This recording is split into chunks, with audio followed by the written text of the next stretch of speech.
And there is concern that if Catalonia declares the independence, that Spain could mobilize forces, that Spanish Prime Minister Mariano Rajoy could make that happen, could take control of this autonomous region in northeastern Spain, and that in turn could spark protests, demonstrations, and clashes, violent clashes with police. But that is really the worst case scenario. What we've seen since last Sunday's referendum are demonstrations, are protests, peaceful by and large here in Barcelona and in Madrid as well. In fact, here in Barcelona yesterday, several 100,000 people hit the streets marching against Catalonian independence, concerned about possibly the economic ramifications on this region. And that was among other concerns that they would voice. So really, the question at this point remains whether Catalonian President Carlos Puigdemont will declare independence during a special session of the regional parliament tomorrow. I could tell you, John, talking to various people, the attitude really seems to be shifting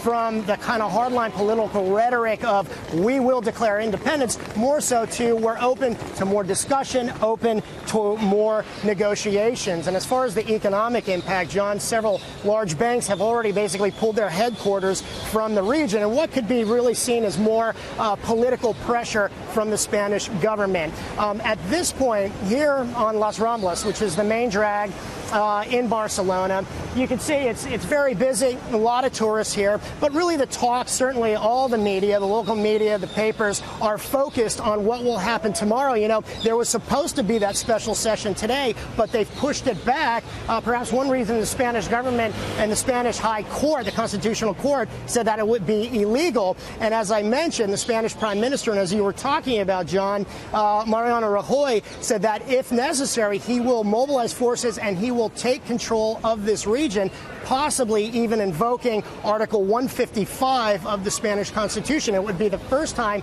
that would happen, allowing the Spanish government to exert force. But that really is a worst-case scenario.